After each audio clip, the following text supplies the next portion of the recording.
How's it going, all of you beautiful people around the world? My name is Ryan, aka Blackbeard TCG, and in today's video I will be bringing you guys the complete Smoker guide. First and foremost, I want to say thank you so much for showing me so much love on the complete Whitebeard guide. If you haven't seen that already, go ahead and click the card in the top right.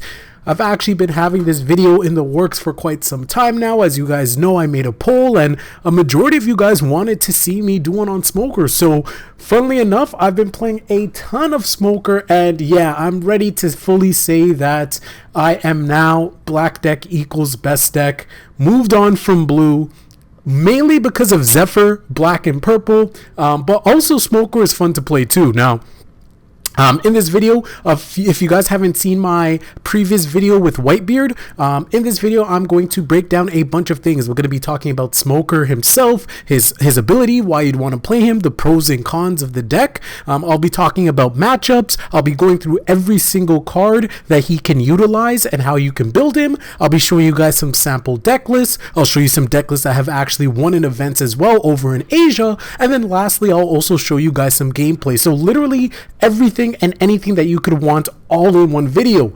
Obviously, this video is very long, so I have included timestamps down below as I did in my Whitebeard one, and I really hope you guys enjoy it. Again, the Whitebeard one had so much support. If this video gets a ton of support as well, I will continue doing these, and I will literally try to grind and get the rest of the other leaders out before release. I am already working on Kinemon as well, so without further ado, let's go ahead and talk about Smoker. Well, actually, a little bit of ado. Make sure to hit that like button, subscribe, and now let's talk all about Smoker. Alright, so let's talk about Smoker the leader. Now, he's standard 5000 power, 5 life, and his ability reads with 1 Dawn attached.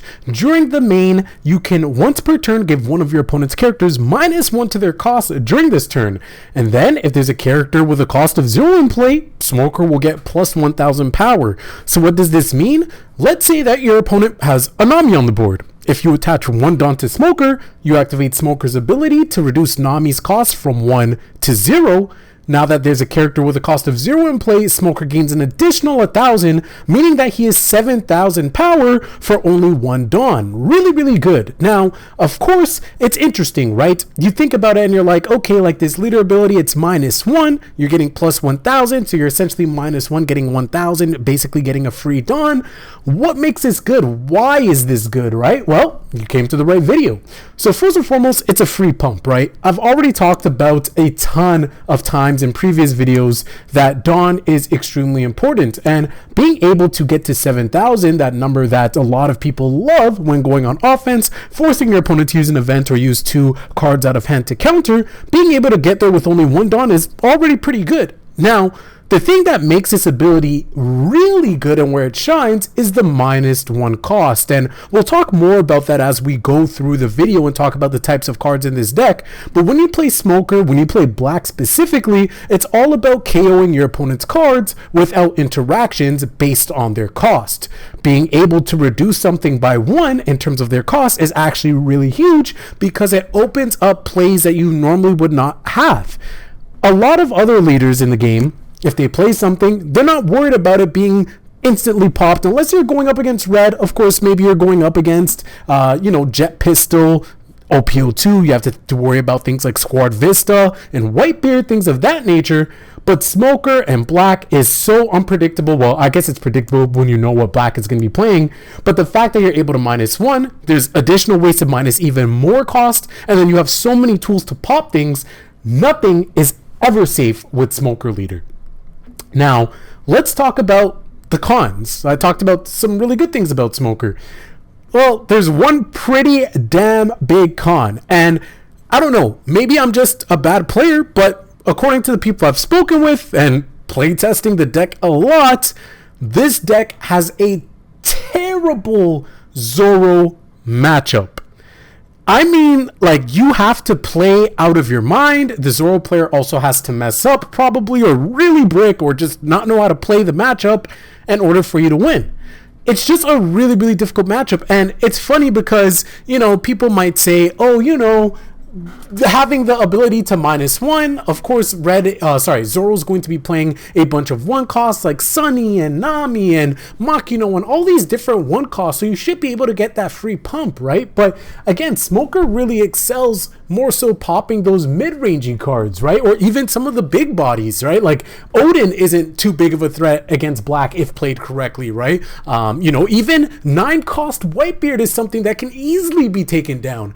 But then when you start looking at these smaller cards, of course you can still pop them, but you're not really getting that much value, and then the deck can just play so aggressively. And because of the nature of black, if you want to pop things, you have to discard cards from your hand. Having no cards in your hand means that you can't counter, and that means that Zoro can absolutely pop off. Now, why is this such a big con? Of course, you could just say, oh, Ryan, that's just one matchup. Like, talk about his other matchup spreads. Like, yeah, I actually think that Smoker is not too bad into Whitebeard in my estimation, especially if you can get things on curve. Smoker's really strong. I think that if played correctly, you can handle decks like Kinemon pretty well. Of course, Kinemon is probably going to be a little bit more consistent, but it's not a difficult or impossible matchup by any means.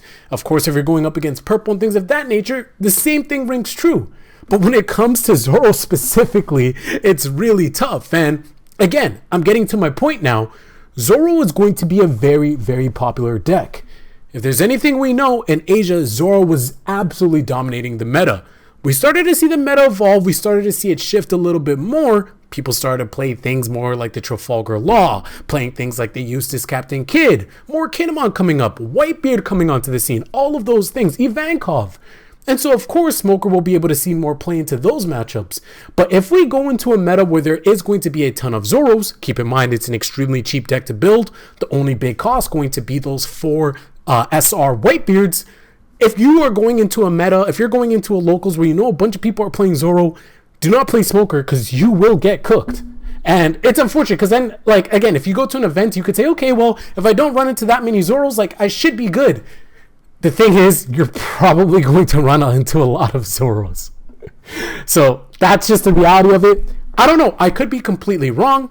And that's the beauty of this video. That's the beauty of my community. If you guys have any special tips or tricks in the comments below for the Zoro matchup, let me know. Or if you guys disagree, and if you guys agree with me and you know that Zoro is just an absolute pain to deal with, then go ahead and give me that validation and leave that in the comment section below as well. So that is a pretty damn big con. Now there is one more con that is actually pretty huge. And that is, this deck is probably going to be the most expensive deck to build in OPO2, and it's not even going to be the best build, or the best deck rather, in OPO2. Weird, right? Because again, if you think about it, Zoro is extremely strong. Trafalgar Law is also extremely strong. These are decks that if you already have a lot of the stuff from OPO1, you basically just need commons and uncommons, and in the case of Zoro, you just need 4 copies of Whitebeard, and you're good to go. You don't even have to buy a box. Buy those singles, you're good. You're chilling, right? You look at things like Ivankov that could see play as well. Eustace Captain Kidd. Ivankov is going to be on the cheaper end. Blue typically tends to be cheaper. But when it comes to black, again, we're not a tier 1 deck by any means when you're playing Smoker. When you look at the amount of cards, and again, we'll talk about builds, you have so many SRs in this build. And I'm not even talking about if you want alternate arts, but if you want your Borsalino, which in my opinion is the best blocker in the game, that's an SR. You have your Kuzan, that's a must play, that's an SR. You have your 10 cost Kuzan, who's a secret, which is also a must play. That's a secret, right? So we're talking about having to dish out a lot of money for a deck that is maybe tier 1.5 at best. So in my opinion, if you want to go with Smoker, go with it because it's fun to play, or you just really like Smoker. But if you want to play him because you really want to just dominate and top every single event and all of those things, I'm sorry, I'm going to be completely honest with you. If it was up to me, I'm probably bringing out Kinemon, I'm bringing out Zoro, I'm bringing out Whitebeard, I'm bringing out Law, all before I bring out the Smoker. That's just me being completely honest with y'all. But with that being said, that doesn't mean that he's not a fun deck to play. I'm going to show you guys some builds a little bit later. I'm going to show you guys some gameplay. You'll see he's super fun to pilot, but I want to be honest with you guys and set the expectation early. Black can be really good. Smoker can be great, but it is going to be meta dependent on how many Zoros are running rampant out there. Okay, so now let's talk about 10 cost Kuzan. Now, I'm going to go over all of the cards in black and give you guys my thoughts and opinion on all of them, but I really want to start with 10 cost Kuzan, kind of like how I did with 9 cost Whitebeard in my previous video. So, why do I want to talk about him first? Well, first and foremost, let's talk about the 3 big threats of OP02. I call them the big 3. You have Odin, you have Whitebeard, you have 8 cost Kid. These are going to be the big threats. You have Odin that's going to be played in Kinemon. I know some Kidless were even running it as well, so they have double attackers. Obviously, Wano package that's going to be used in Kinemon. You have Whitebeard that's going to be played in Luffy. Luffy's still going to be a very, very good deck. Obviously, it's going to be played in Straw Hat Whitebeard in addition to Zoro, which is already a bad matchup for us. And then, of course, obviously, there's the standard 8 cost Kid that's always annoying to deal with as well. Now, the benefit of black and being able to pop these cards, like the 8 cost Kid, you can very easily get off board, is something that's really good. But these are going to be the big 3. These are going to be the troublesome cards. In comes Kuzan. You could say Kuzan could be that 4th card, especially with Zephyr, who just wants to plop him down and just start popping things on the board and instantly get control of the board state. That's something that Zephyr is absolutely amazing at. Well, I'm here to tell you guys that you can't play Kuzan that way in Smoker. Please do not. It won't work like that.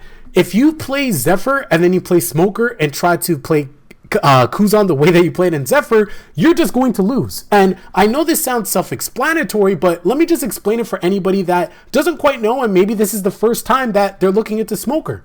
We already talked about Smoker's ability. He needs 1 Dawn in order to utilize the effect. Well, if you're playing Kuzan, he costs 10 Dawn. So effectively, the turn that you are playing him, you have no other play other than to obviously attack with your other characters. So you have to hard commit to that. So this is why playing Kuzan and Smoker takes skill, quote unquote, you put it in quotation marks. It really takes the analysis of the board state in order to play this Kuzan. I find myself sometimes, I've played games where it's more valuable for me to simply just pitch the Kuzan with a Kobe and pop something on board and then go for game. Because remember, you have 10 Dawn. 10 Dawn is a lot. You can get a bunch of board control. You can maybe even push for game. So it's opportunity cost. Is playing that Kuzan with 10 Dawn worth more than any other play that you can do? If it is, you can play it. But there's more to it than that. You also have to look at the game state. Remember, you're fully tapping out. That means you have no defense. How many 2K counters do you have in hand? Do you have blockers on board? Do you have Corazon? And obviously Corazon can be popped as well, so that's not 100% completely safe. So rather, do you have Borsalinos on board in order to protect your life? If you don't, you could play your Kuzan. Guess what? You're wide open. How many attackers do they have? Of course, obviously, if you have 2 life, if they have 1 character in their leader, you'll be fine. You know you can play him, and then you could try to end the game next turn. That's fine. What if you're facing red? Now the conversation is completely different because they have access to rush. You have to think about all of these different scenarios, and you can't just play like Zephyr and go like, oh, 10 Dawn, here's Kuzan, pop something, -5, attach Dawn to Zephyr swing, pop another thing, get a pump. Like, Zephyr's just, like, literally you could turn your brain off and do it. Smoker, you can't. So, I know I kind of rambled on here a little bit, but I really, really want to stress that sometimes you just have to analyze the situation and know if it's worth playing the Kuzan or not. Honestly, it's just going to come down to you playing enough games. If you play enough games, if you play the matchups enough, you'll eventually reach a point where you'll know, okay, it's safe to do this, it's safe not to. It's not rocket science, but again, honestly, like even myself, sometimes I can find myself making the mistake as well. So literally, it's just going to come down to you guys grinding games, but you always have to be analyzing the game state. How many cards do you have in your hand? How many attackers does your opponent have? Do they have access to rush? Etc, etc, etc. Now, with that being said, let's talk about all of the black cards in OP02, both the set as well as the starter decks. So here we are, my favorite One Piece website once again, OnePieceCardGame.dev, taking a look at all of the cards in the starter deck. Now, if you want to play Smoker, you must, and I will say it again, you must pick up 2 copies of it. There's no debate, you have to. one copy is not enough. Of course, you can go ahead and buy the singles, but honestly, at this point, the price of the singles might actually be expensive as well. Maybe you could trade with some people, but let's talk about the cards that come in the starter deck that you need. So obviously, Sakazuki, we don't have to talk about. This Kobe, we are not playing. We're playing the other Kobe. We'll get to it. You're not playing this at all. Django, this vanilla, you don't need it. Smoker. So this is the SR that comes in the starter deck. You're playing Smoker, you gotta play Smoker, the character card as well. This card is absolutely amazing. It has double attack, which is awesome. It has 7,000 powers of 5 costs, which we all know is really, really good. Obviously, with 1 Dawn attached, allowing him to have double attack, he's going to be 8,000 power. He's going to be a card that's going to be a staple threat when you're playing Smoker. The most underrated thing about this card is that he cannot be KO'd by card effects. Remember this. You have to remember this. I've run into many situations on the sim where people want to try to destroy and they're like, oh, wait, I can't destroy it, because they forget that Smoker cannot be destroyed by card effects. This is very, very underrated, and this is something that you'll see is very common and something we take advantage of in Smoker in order to keep our board established. Typically, you want to play 3 to 4 copies. For me, I think 3 copies is more than enough because, remember, it does not have counter. So because of that, I think 3 copies is good. 4 copies is too much because, honestly, I've never needed to ever play more than 2, maybe. Like, typically, you only need 1. It's very rare that you can get 2 on board and actually utilize both. So you really only need to see 1. And so in my opinion, 3 is a perfect number. We'll talk more about that in the builds though. Sengoku is a little bit interesting, but we already have a bunch of other tools in order to minus cards characters cost. So Sengoku, in my opinion, 5 costs is too expensive in order to minus 4. There's other ways that we can do that. So for me, Sengoku is a pass. Tashigi is really interesting. 2k counter, absolutely amazing. She's going to be a character that you could also play if you want. With 1 Dawn attached, she can swing into everything that's not named Whitebeard, and she will allow you to give -2 to anything on board as well, allowing you to further pop things. So if you need to use Tashigi to -2, and there have been situations where that has come up, you can go ahead and do so, but more often than not, this is going to be your standard 4 copies of this in your deck as a 2k counter. For me, I'm not running Suru, 2,000 power, don't feel like running it, but it is a blocker. You can run it if you want, because if you want to play more of a defensive build, that's no problem at all. You can never go wrong with running blockers. Hina, you're not playing this. Full body vanilla, you're not playing this. Helmeppo. Now, Helmeppo is a card that I'm starting to warm up to a little bit more. In terms of how many copies, I'm not too sure. Definitely need to playtest it a little bit more, but I can definitely see value in it because of the opportunity cost. It only costs 2 Dawn to play, but you're minusing 3. So being able to utilize this and then go into Akainu for a cost of 8 is really, really good. Akainu being Sakazuki. I just want to say both names because sometimes people get confused. Like if I say Akainu, I'm talking about Sakazuki. Because some people say like, oh, what card are you talking about? Sakazuki. I do apologize. I'm using their monikers, but I will try to clear that up. Helmeppo, yeah, is really nice because of that. In addition as well, you're getting -3. So this is really, really good when you're going up against Odin as well, right? So, and we'll talk about combos and things like that, things that you really want to pop. But having Helmeppo being able to -3, Odin now becomes 5. It can be popped by things like our boy Monkey D. Garp. I lied. It can't be popped by Monkey D. Garp yet. What it can be popped by is if you go ahead and use Helmeppo, that's -3. Then you can go ahead and use your Smoker leader effect to -1. So now that's -4. All of a sudden, that Odin is now 4 cost. If you have Garp on the field, rest it, boom, it's dead. So again, that's just one quick combo. So because of that, I definitely see value in Helmeppo. I'm still playtesting it myself, but this card is definitely worth playing around with. I just don't know the ratios yet for me personally, but again, I'll show you guys some lists. We're not playing this. I could see an argument for it because, again, it's vanilla, 4 cost, 6,000 power. It's nice, but there's too many other cards in black that I want to play that I can't really find space for it. Monkey D. Garp, I already talked about. This card is really, really nice. In terms of how many copies, I see some people running anywhere between 2 to 4 copies. I believe that you will be getting 2 of these in the starter deck, which, again, I highly recommend you pick up 2 of, so that way, if you want to run 3 or 4 copies, you have the ability to do so. T-Bone, sorry, not D-Bone. T-Bone, you're definitely not going to play. Whiteout, you're definitely not going to play as well. Marineford. So I want to talk about Marineford now. Yeah, this card's ass. Absolutely ass. You do not need to play any copies of it. If you are going to play any copies of it, you only need 1. And more so, that's just for the 1 cost to -2. That's the only thing that I could say, because like on that turn you -1, activate -1. After that, it's only just a -1, and I don't know. For me, I'm not a real big fan of it. There's never been situations where it's like, oh, I wish I had Marineford. And I can't justify playing 4 copies of this. Because it's not even like Onigashima, where it's like, okay, like Onigashima, you can play another Onigashima, or if you have double copies of Moby Dick, then you could pitch it off for Morkel. Like, no, when you have another Marineford, it just feels dookie to have. So, I honestly, I could see it as a tech card, like a one of. Maybe more so an OPO3 because it can actually be searched. But outside of that, I'm sorry. I don't think that Marineford's going to be seeing any play. Arguably the best card in this deck that you're going to want is 4 copies of Impact Wave, the event. Let's read it. Your leader or up to one of your characters get plus 4,000 power. Pretty standard for a 2-cost event, right? But then KO one of your opponent's active characters with a cost of 3 or less. This is so good. Let's talk about the trigger. KO one of your opponent's characters with a cost of 4 or less. Guys, it feels so nice if you're going up against Kinemon and they swing into you, and then you go ahead and get Impact Wave off the trigger, and you're able to pop that absolutely broken 4-cost Yamato. Oh man, when I say that, that feels so good. It feels so good.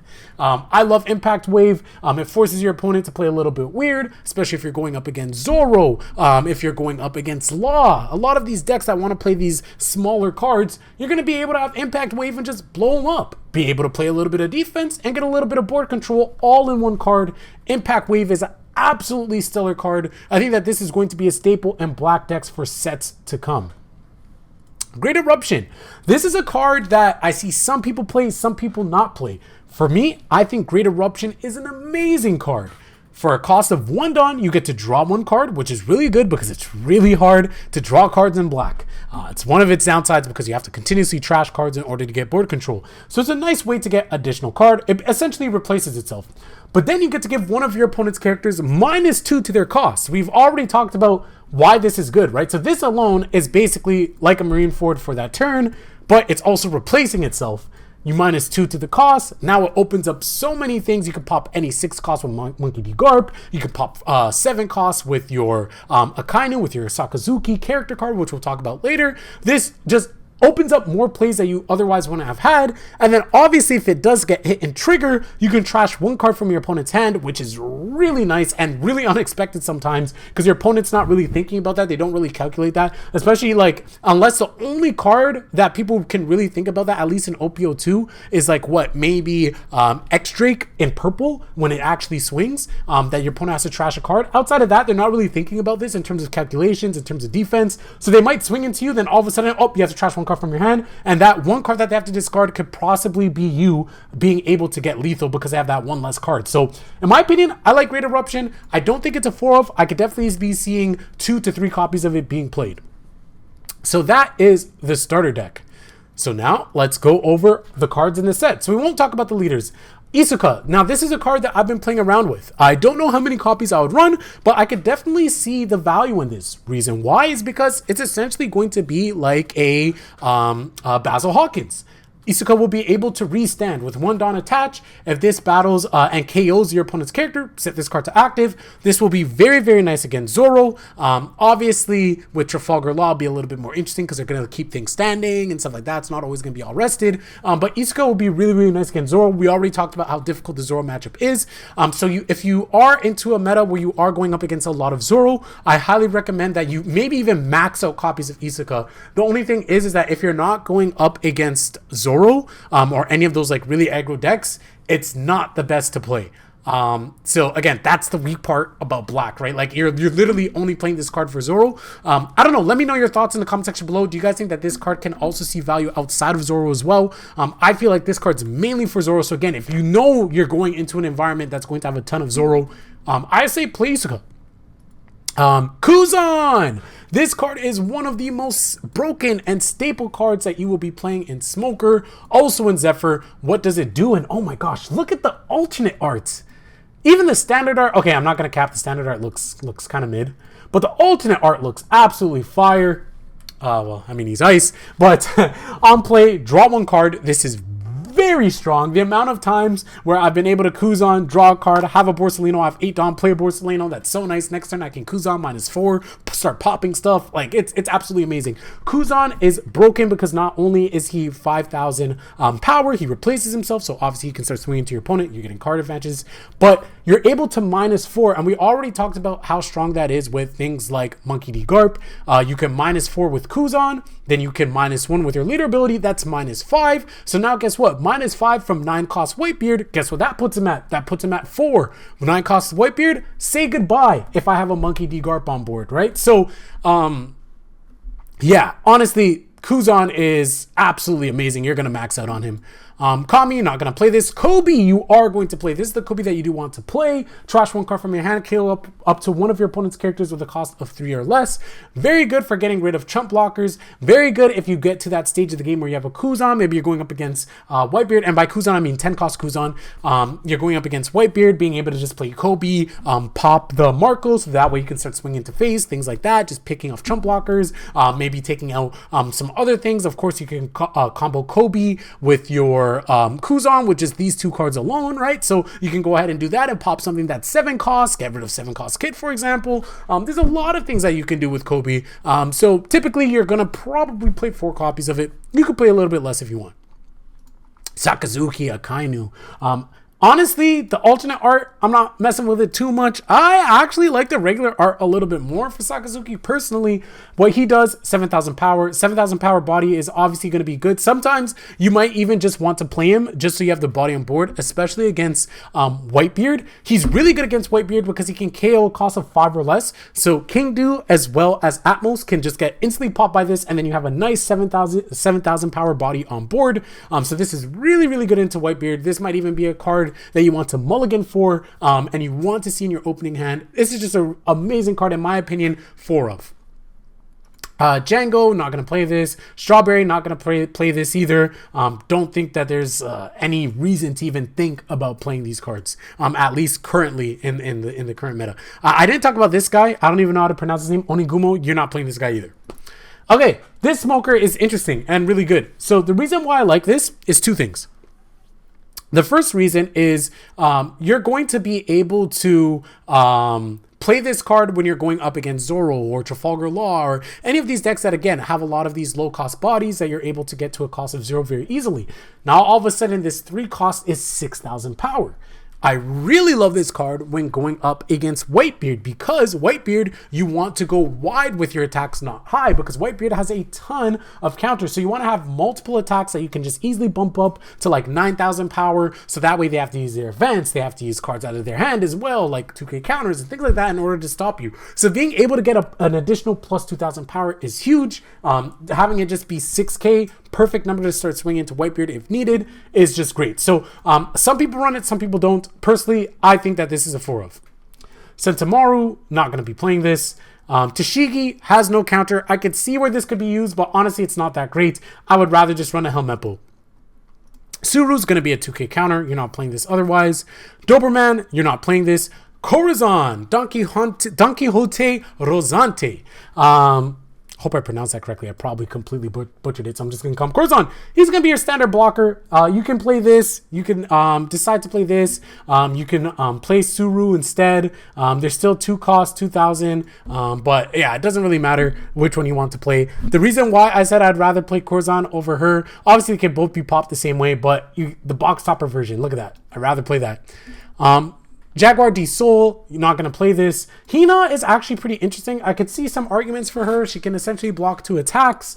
I think she's really, really interesting. But unfortunately, I can't find space for her in any of my builds. So personally, I don't think Hina is the play.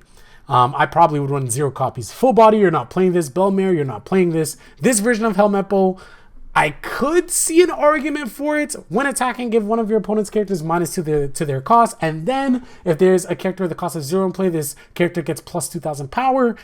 It seems really niche. I think the other Helmeppo is way better. Probably would play 0 copies of that. Borsalino. I love this card art better than the alternate art, but don't get me wrong, the alternate art looks really nice. Maybe it's because I haven't seen it in real life. I have seen some people say that in real life this card art looks absolutely amazing, but I don't know. I like Like this one just looks so badass. Like the angle, like he's just looking down on you. It's just like pathetic. You know what I mean? I really like this. This card's broken. It has counter. It's 6,000 power on your opponent's turn, and it cannot be killed by card effects. This is the best blocker in the game, in my opinion. 4 copies. Monkey D. Garp. This is going to be 2K counter. You can play it on board against Zoro. It's very niche. Where like, you know, if I have no turn 1 play, if I'm going second, I can just plop this guy down. It's not the worst because then you can KO something with a cost of 0. You could just easily attach 1 Dawn to your leader, -1 cost to something that's on their board. Monkey D. Garp can attack. 2 Dawn attached to him. He's 5,000 power. You can swing into the leader, pop something, or maybe attack something on their board that they attacked with, and then pop something. So like, there's ways that you can utilize it again against Zoro, but outside of that, honestly, it's going to be a 2K counter. And then look at the alternate art. I want 4 copies of this. This alternate art looks clean. Yamakaji, you're not playing this. Ice Age, I could see an argument for playing it -5. Could be huge, right? For a cost of 1, you get to -5. That just opens up everything. You can just pop a whole bunch of stuff with the things that we've already discussed. Obviously, if it gets hidden trigger, you can KO one of your opponent's characters as the cost of 3 or less. I would honestly think about teching copies of this in if you are going up against a lot of Whitebeard in the sense of Straw Hat Whitebeard, or a lot of Kinemon, which we might actually see. So I could definitely see 1 or 2 copies of Ice Age being put into decks. Sacred Jewel, you're not going to be playing this. Meteor Volcano, I think, is a really good card. Another card that you can tech, maybe play a couple copies of. You can KO one of your opponent's characters with a cost of 1 or less. So not quite, it doesn't have to quite be 0. Sometimes just being able to get it to just 1 and then being able to play Meteor Volcano is really good. And then, of course, in Trigger, you're able to draw 2 cards and then just trash 1 card from your hand. So you're basically getting a +1, so it's not too bad. For me, if I had to pick between Meteor Volcano as well as Great Eruption, I like Great Eruption more. Some people play Great Eruption and Meteor Volcano. Some people just only play Great Eruption, like myself.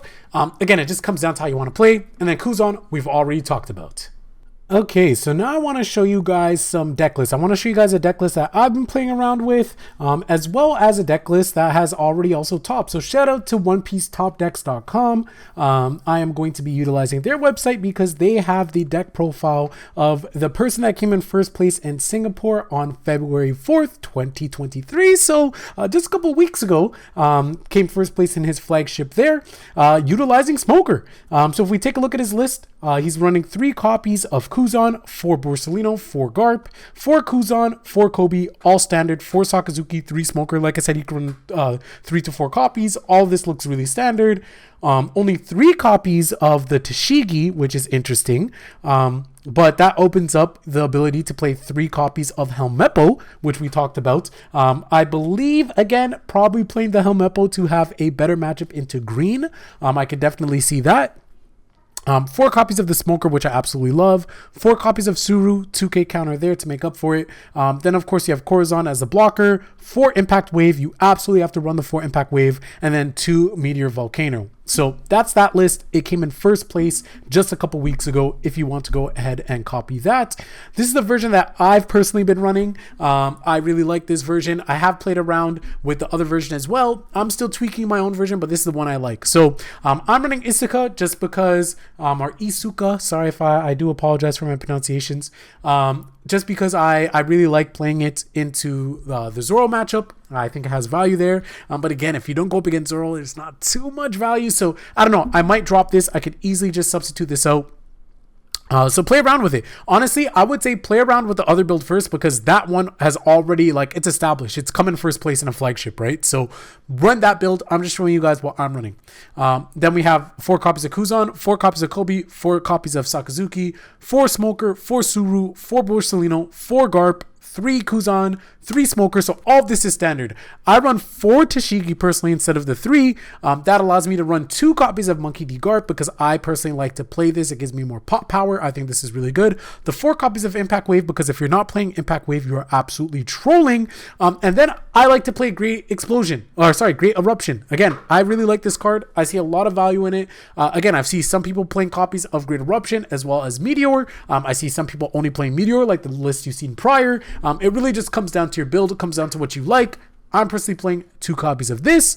Now, in terms of matchups, do you want to go first? Do you want to go second? And I'm about to show you guys some gameplay.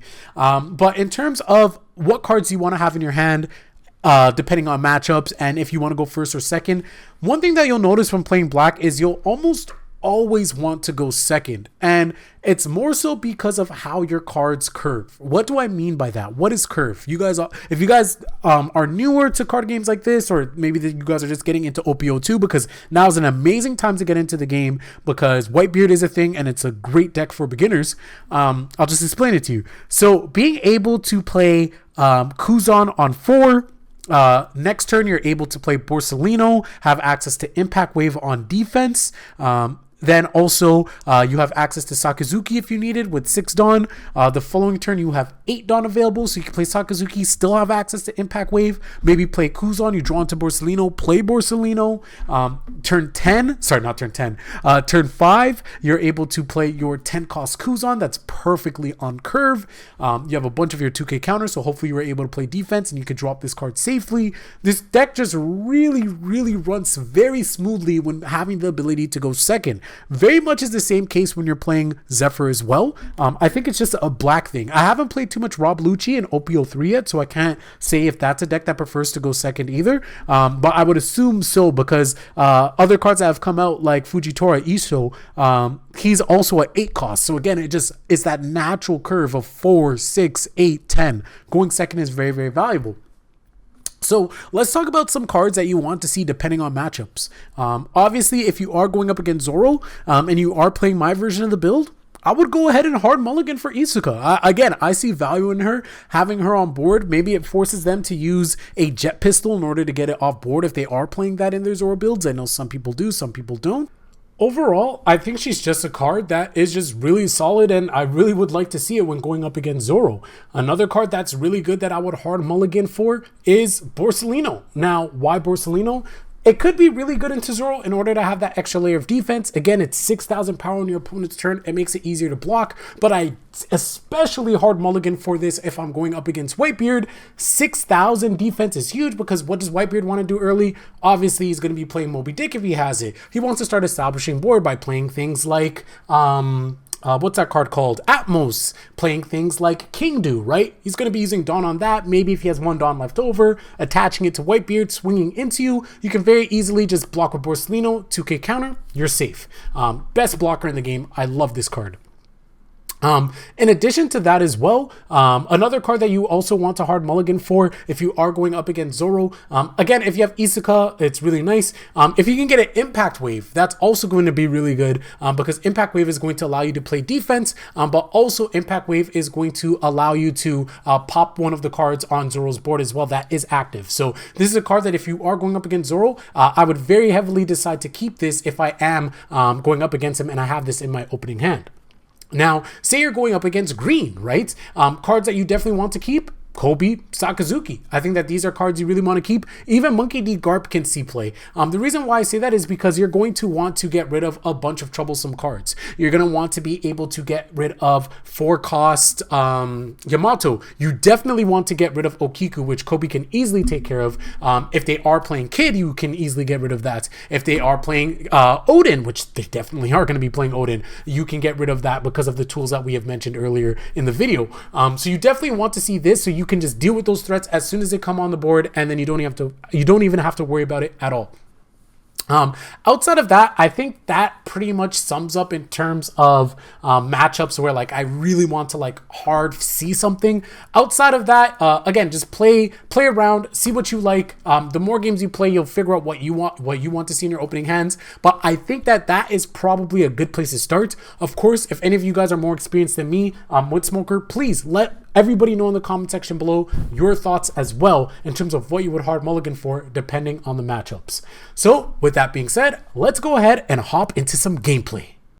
Okay, so let's get into some gameplay. We are going up against Whitebeard here. As you can see, I have Borsalino in hand. I also have 3-cost Smoker that can get up to 6,000 power. So I'm like, this is a really nice hand. He does have the Moby Dick going right off the bat, and I'm just like, oh my gosh, this is going to be annoying. So for me, I'm just like, okay, I want to be really aggressive. I just want to be able to put him in a situation where maybe he has to use his counters, his events, and things like that really early on. I go ahead and take that hit, and he's already down to 3 life because I was able to get that first initial hit off. Here I'm able to play my Kuzan, which I think is really good in terms of establishing my game plan, because now I'm able to draw 1, but more importantly, I can -4. This is going to allow me to pop things like King Du and Atmos. As you can see in my hand, I have a Kainu in my hand, so he'll be able to do that. I get attacked into 6,000 power, no problem. We have a 2k counter, boom.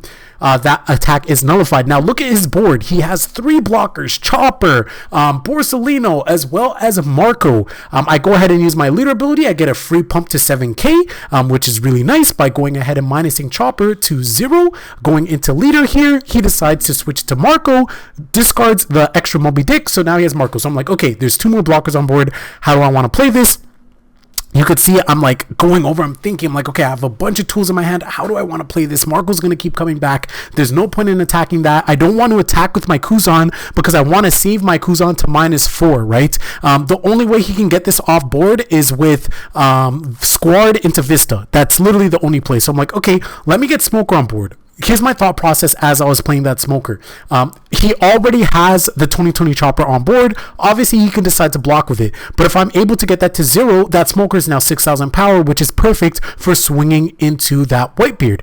In addition, I also have the Kuzan on board who can -4. So essentially, anything that's on board right now, I will be able to make that Smoker be able to get to 6,000 power. So here he decides to swing. I go ahead and counter that attack as well. And then as you can see here, he is able to get more blockers on board. Marco, Borsalino, this is just becoming a headache. But as you can see here, he's already at that point in the game where he has no more life left and his Moby Dick is established. If you look at his board, he has no King Du, he has no Atmos. I still have a bunch of cards in my hand. For me, I'm not worried at all. I'm able to go ahead and swing with my Smoker. I'm able to swing with my Smoker leader, so both the Smoker and character cards. And look at all the Dawn. I still have 8 Dawn remaining. I can play around and do so much here. Here, I believe I decide to go for the Akainu for the Sakazuki and pop the Barto. Reasoning for that, if I went ahead and popped the Marco, it would have no value. I'm not trying to attack into his leader right now, and he could just easily bring it back. So I'd rather get rid of the Barto and have that established. I believe that's what I do here. I'm just thinking, do I decide to play Borsalino for defense? I don't think I do because the game state is really in my favor right now. So yes, I do go ahead and play the Akainu. What do I pitch here? I go ahead and pitch the Suru for the 2k counter. I'm not too worried because I believe the game is firmly in my grasp. He's not going to be running Rush. This is Whitebeard with Moby Dick. So he's not running 5-cost Luffy. So I have no fear of that. I have 2 Dawn active. And when you have 2 Dawn active, your opponent always has to be worried about Moby Dick. Sorry, not Moby Dick. Of Impact Wave. I actually allow that to die. I'm saving it. Now look at what's on his board. King Du and Atmos. These are the cards you have to worry about. But remember, we have tools to deal with them. I look at the board state. I look at the game state.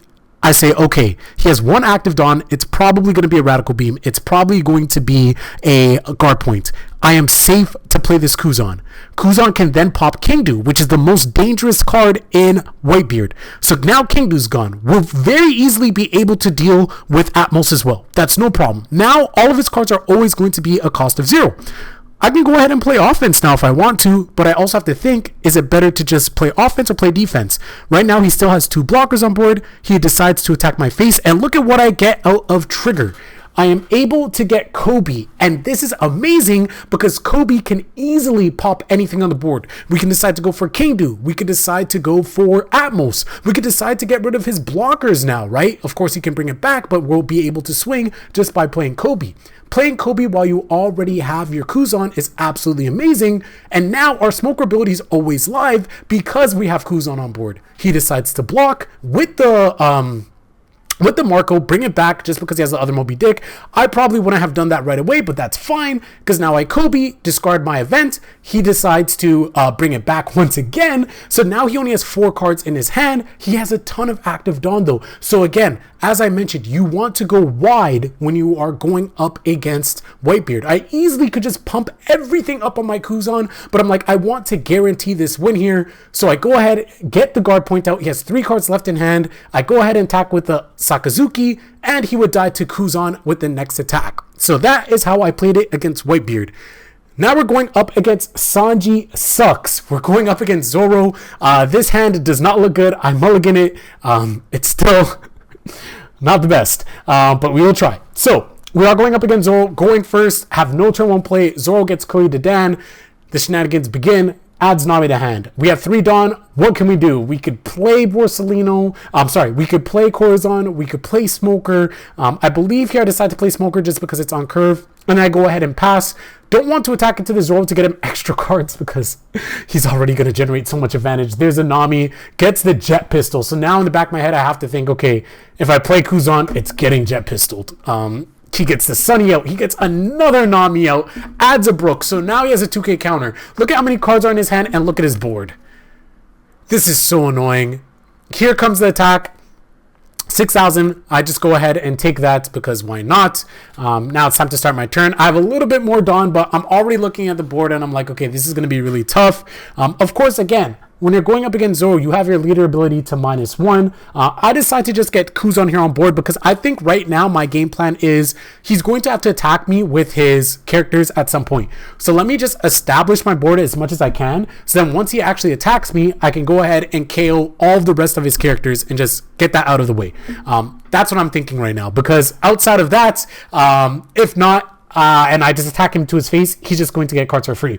So now he plays this bandit guy. I forgot what his name is, but he's able to pump up a 1 cost by 3,000. So yeah, this Sunikun is 7,000 power for 1 cost.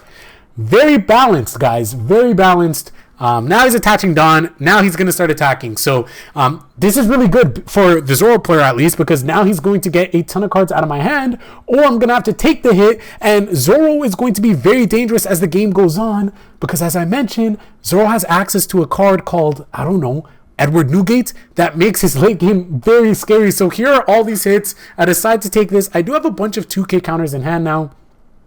And here's this Zoro attack. I'm trying to bait if I want to make it go through, but I'm just like, I can't get down to 2 life this early because look at how many cards are in his hand. I'm sure he has another Sunikun. He has a Jet Pistol. Like, he has so many things right now. I'm like, okay, let me just take these hits, or let me not take this hit after I took all of those other hits. And now I'm just going to try to clear some stuff off the board, right? This Smoker is going to be able to have 6,000 power. I'm going to be able to get rid of this Sunikun here, I believe. Yeah, so right now, this is looking good in the sense of being able to try to establish some board control again. I'm debating, do I want to attack with the Kuzan and get that, waste that -4 because he easily could just attack next turn. In hindsight, I probably should have done it because I already knew that he had the Jet Pistol. I actually don't know if I decide to attack with it yet. I'm discarding 1 to pop that. Do I attack with the Kuzan? I do. Okay, so I actually did. Yeah. I think the reason why I attacked with it was because I know he already has the Jet Pistol. And he's probably going to Jet Pistol it anyway. So I'm like, I might as well just attack and get some value out of it. So yeah, I was right. Look at all this value. Another Nami gets Rush Zoro out now. Attaches 1 to Zoro. We only have 3 cards in our hand. There's only so much defense we can play here. I'm sweating now. I'm sweating, guys. Game continues to go on. Looks to attack my Smoker. I go ahead and counter that because I'm like, I actually really want this Smoker. I'm surprised he's not going for my face here. Goes ahead and attacks my Kuzan. I go ahead and save this because I wanted to save the Kuzan. And then he goes ahead and attacks Kuzan again, and now Kuzan's dead. Luckily, I have another one in my hand, and I get an Impact Wave, which is absolutely huge. So I play this, and I draw into Kuzan, so I get a blocker. Look at that. This is why Kuzan is so good, right? Just being able to draw that 1 extra card is really nice. Here I'm going to try to get rid of Zoro. I don't know if it's successful or not. It is. Okay, what do I decide to do here? Get rid of the other Nami. So all of a sudden now it's not looking too spooky, right? Look at the board. Look at the life. I'm trying to play this as good as I can, but it seems like he's had so many cards on board and then so many cards in hand the entire game. Because now look, Edward Newgate hits the board. 8,000 power. He's going to go ahead and attack, but boom! I have the impact wave. Get rid of the Nami. It's better than nothing. I saved myself from the hit. But now this Zoro is going to be 8,000 power on his turn. Of course, as well, I am able to draw the 2k counter here. But now I'm just thinking, what do I want to do? Because I'm going to be giving him more cards. He has such a big body. Here, I'm just attaching. I attach 5, go for face. Oh, I thought it was 8,000. He's 7,000. Sorry, I don't know if I said 8,000 earlier. I go for face, give him a card, jet pistol, in trigger, gets rid of my Kuzan. Of course, there's a jet pistol and trigger. So yeah, I'm just thinking, I'm like, okay, like I'm gonna have to go for face. I'm gonna have to attack him at some point. So I believe I decide to attach more Dawn and swing with Smoker here as well. I believe so. In hindsight, that's something what I would do. So how many do I attach here? I attach all 5 to my Smoker and then go for face for 9k. I know he has a 2k counter in Brook, so he ends up having the Otama plus the Brook. So that's out of hand. And then I just pass because I don't want my Akainu to die. So I'm saving it. So yeah, here comes the Whitebeard popping my Corzon. I had to take the hit. I get another impact wave though. So that's really nice. Game continues to go on. He obviously has a ton of Dawn available. Still has 8 Dawn. Plays another Zoro. And again, just look how many cards are in his hand the entire game, man. Forever and ever cards in hand. He decides to go face. I cannot stop this attack. I get a Kobe. Zoro decides to go face here. I am able to stop this attack, which I believe I do. Oh, I actually took it? Wait, why did I not? Wait, what was I thinking? I could have discarded the Suru and the Kobe. Oh my god, hindsight is 2020. Maybe I was thinking because I wanted to have the Kobe in order to KO the Edward Newgate. I don't remember. We'll see how I played this out, but let's see. I went ahead. I attached a bunch of Dawn. Oh no, I wouldn't have been able to KO the Edward Newgate. What am I saying? Yeah, I think that was just a misplay on my part. Maybe I wanted the extra card in hand. Who knows?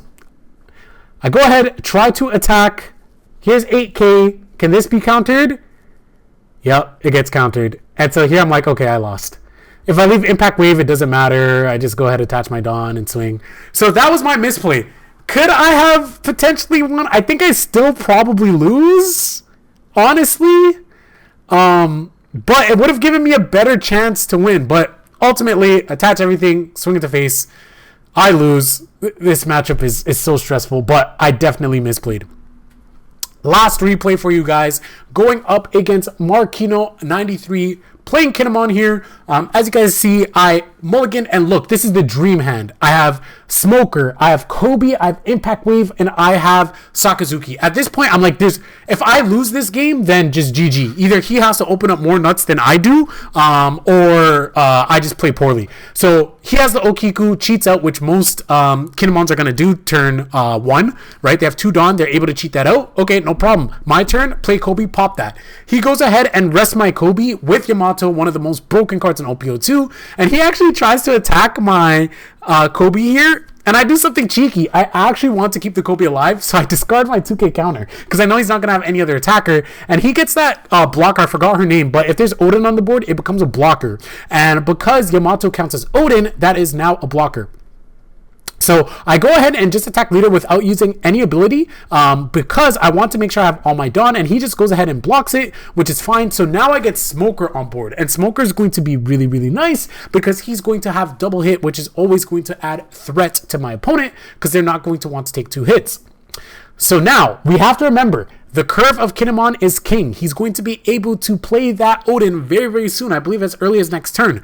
Okiku comes out on the board. Again, Okiku is a card you do not want to have on the board against you because Okiku can easily just rest your Smoker and then they can swing over your Smoker. Because remember, Smoker can't be KO'd by card effects, so the only way to KO it is by battle. Goes ahead and uses the Jewelry Bonnie here to search for a Basil Hawkins and then swings it to face. I believe I take this hit and I get an Impact Wave, baby! And I go ahead and Impact Wave and get rid of the Yamato. And the reason for that is because I already knew I was going to just pop the Okiku anyways with my Sakazuki. So it didn't matter which order I did it in. Either way, something was going to get popped. So I go ahead, -1 to the Julie Bonnie to get the free pump, which is really nice. I go ahead and decide to attack into the leader here. Get the hit, so now he is down to 3 life, which is really good. Kobe will get rid of the Julie Bonnie. Don't want him to continue to generate advantage off that. Then I go ahead and Sakazuki, discard my Sakazuki to get her off board. So as you can see now, I have 4 life, 2 cards on board. I'm feeling good. So now I'm like, he could play Odin here. He has 8 Dawn. He could very easily play Odin here. I think that's what he does. Typically, again, they're going to play Odin when they have 7 or 8 Dawn, being able to use Kinemon to cheat that out. So, of course, that's going to be really good. For that, though, I do have Kuzan in hand, and I have played the early game well enough to the point that I can just drop Kuzan. But he decides to go ahead and play Killer as well as Basil Hawkins. So he has a blocker on board as well as Basil Hawkins on board. I'm looking at the Dawn. I'm looking at my life. If I decide to play Kuzan here, I think it is fine. But I go ahead and attach 1 Dawn to Smoker. And here I was like, was this the right play? Because, oh no, I'm at 9 Dawn. I can't play him. Wow, what am I saying? I'm at 9 Dawn. So never mind. This is the right play. I thought I had 10 Dawn. So I go ahead, swing it to leader. So he has 2 life left. I don't decide to attack with my Smoker because next turn I'm going to try to go for game. I'm hoping and I'm banking on the fact that he doesn't have like a bunch of Capone Gang Beige or more killers. So he actually decides to go for the Odin into that other girl that becomes a blocker because she has Odin on board. So now there's that card as well as the killer, but I left 2 Dawn open for Impact Wave. Get rid of the killer so there is only 1 more blocker on board. And now look at the game state, guys. Look at the game state. So I'm thinking, how can I win? How can I win this game? I have Kuzan in hand. Remember, you don't always have to play Kuzan the moment that you have 10 Dawn. Here I'm trying to think. It's an opportunity cost. If I play this, is it worth playing this? I think I can get more done without playing it. So I go ahead, I -1, being able to get that free pump, 7,000, I get 2 cards out of hand. That's so good. I now have 2 Smokers as well. So right now I'm in a situation where he can block 1 attack, but can he block both? So I'm just doing the math. I'm like, okay, he left 1 Dawn open. That has to be Paradise Waterfall. So I'm just trying to do the math. If he has Paradise Waterfall, he has 2 2K counters. I'm thinking of if he has a 2K counters, I'm trying to calculate all those. So that way I can get a successful hit off. I decide to attack with the Akainu. I get the block. And then now I believe I'm able to attack with the Smoker here and get the double hits. I believe that's what I end up doing. Or do I play Borsellino and play it safe?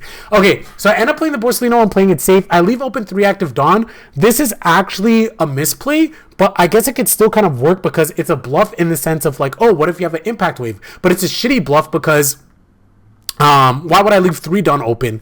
So this is just a complete misplay on my part. But guys, I'm human. I'm going to show you guys my misplays as well, right? I'm not the perfect player. I'm not the best player. I'm just showing you guys how I apply the deck. And that's why it's good to watch your replays because in hindsight, I can be a hindsight and go like, oh, you should have played like that. I should have played like this. But the only way to improve is to watch how you play and try to get better. So now the board is starting to get established on his end. Yamato comes out. Basil Hawkins going for the double swing here. I believe I switched this over to Kuzan. To Borsellino. I do. So I switch it over to Borsellino so that way I can keep my my Smoker intact. Here he actually attaches the extra Dawn just to make sure to hit over my Smoker, and I have to let it die. I don't have the Impact Wave. It's a shitty bluff. He can't restand because he only has 2 Dawn anyway. He's going to go ahead and attack it to my leader. And I get an Impact Wave off trigger. This feels so good. I go ahead and get the Yamato off the board. This feels so damn delicious. So now I'm just like, okay, do I have the game? I go ahead and -1. So now there's a cost of 0 in play. I can attach a bunch of Dawn to Smoker, be able to get double hit off, and then I can try to swing for game here. So I go ahead and do that. I attach 5 Dawn because there's a 1 cost in play, double hit, 12k. This is going to go through. And then I can go ahead and attach the remaining Dawn over to my Smoker and go for game 11k. He didn't have enough, I believe. I think so. Is that the end? I believe it is the end. So yeah, that is how I played it against Kinemon. Yep, there it is. GG. So yeah, those were some replays. I showed you guys a game against Whitebeard, against Kinemon, against Zoro. I made misplays. I'm sure there's probably other misplays as well, but I'm human, guys. Obviously, I'm not just going to show you guys my perfect games. I'm not going to show you guys games where I just completely stomp or don't make any misplays. I'm not the greatest player of this game. I like making content, and I just want to help you guys out, and I'm just completely honest. With that being said, I hope you guys enjoyed the gameplay. I hope you guys enjoyed this video overall. It's 1 hour long. If you made it to the end, I love all of you. Honestly, I really, really do. All of you guys are the absolute best. If you like this, please leave a nice comment down below. It'll really encourage me to make more of these. And yeah, honestly, thank you so much for the support. Hit that subscribe button if you haven't already. I'm trying to grind to 3,000 before the end of the year. Show your boy some support, and I'll catch you guys later. Peace.